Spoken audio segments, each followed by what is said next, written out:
What's good, YouTube? The Truth here, and I'm back with another video. If you're new to the channel, make sure you subscribe, like the video, and we will be back with content daily. Now for today, man, I just had to let some off my chest, and something's been floating around for a while, and it's been really pissing me off, and that is people calling for Crawford versus Canelo. Now, if you didn't know, Crawford has been calling out Canelo.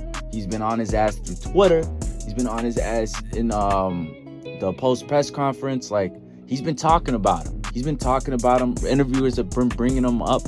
And my thoughts on that is, hell no.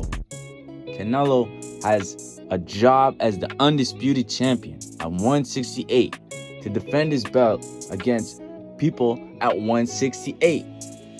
We gave you a pass with the tune-up or whatever you want to call it, mandatory for John Ryder. You had the pass. Triple G, that's a 160 pounder. He's never fought at 168. Plus he was 40. He didn't get a pass, but somehow he got a pass. Bivol, he had a pass. I guess he moved up, chasing greatness, yada yada yada. Another pass. He lost that fight. Now, Jermell, that was the most ridiculous one, okay? I was against that from day one. I knew what it was. It looked like a paycheck. He came for the paycheck. It's 2 weight classes, man. Y'all got to stop being fooled by this chasing greatness thing. That's been dead since I see Mikey move up against Spence. Ever since I seen Rigo and Loma. Like, that's just been dead. And now, y'all calling for Crawford versus Canelo.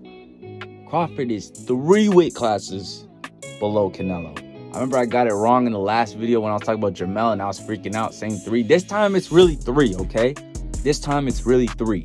And Crawford stands no chance. He stands no chance.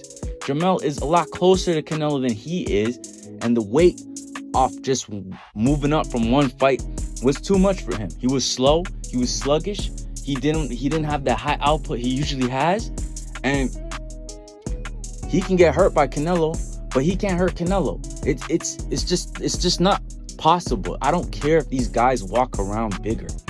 It's different getting used to that weight class, building up nothing but muscle to that weight class, than just coming in pudgy just to make the weight. It's completely different. And as I know, he looked crazy the way he beat Spence. Yeah. He looked crazy. It was one-sided, boom. But still, weight classes are there for a reason. And I don't know why he's switching up. Because I remember before the fight, he was like, oh, he's too big. I'll fight him at 158. Or like, that fight's never going to happen. There's weight classes for a reason. And then he wins. And then you guys are gassing his head up now. And then now he just thinks he's going to just roll over and beat Canelo. Like that, bro. That is just not happening. He won't take the power. He won't be able to have any power. He won't be as strong, and he won't have the stamina as he would at 147. It's just not happening. I don't know why people are pushing for it. That's a dead fight in my opinion. It's distracting from real fights like David Benavidez and Canelo. That's the fight people want to see. Either that or David Morrell or Bubu Andrade, whoever wins that fight. Like, there's great matchups, and there's great matchups for Bud too. He has Boots at 147. You could fight him.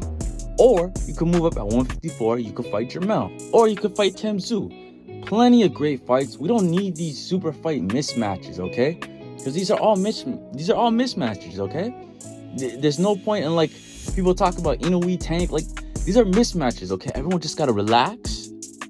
Beat the people in your division. You're good. That's the best fights you're gonna get. That's the most competitive fights you're gonna get. Their divisions aren't clear where they didn't clear the divisions where it's like, oh, there's no one else for me to fight, so let me fight this guy. No, they got killers in both their divisions. Okay, I'd rather see Boots versus Bud. I'd rather see Jermell versus Bud. But I don't know. Canelo just gets this privilege because everyone's like, oh, let's see your favorite fighter's best resume. You know, like, it's just like, is he retired or not? Because if he's retired and you want me to leave him alone and say, oh, don't fight the best, then drop the belts and then do your little circus fights, because that's what they are at this point. You want to criticize Mayweather for fighting McGregor and all that stuff, calling it a circus and stuff? What you're doing is a circus, because these guys, it's just not fair, bro. There's weight classes for a reason, and they can't jump up. They can't just jump up off one fight. You got to build years, just like you did, going up. So that's my thoughts on that, man. If y'all want to see that fight, man, let me know in the comments. I want to see who the delusional Bud fans are. But if y'all want to see David Benavidez versus Canelo, let me know too. But anyways, that's it for today's video. Make sure you like, comment, and subscribe. I'll catch y'all on the next one. Peace.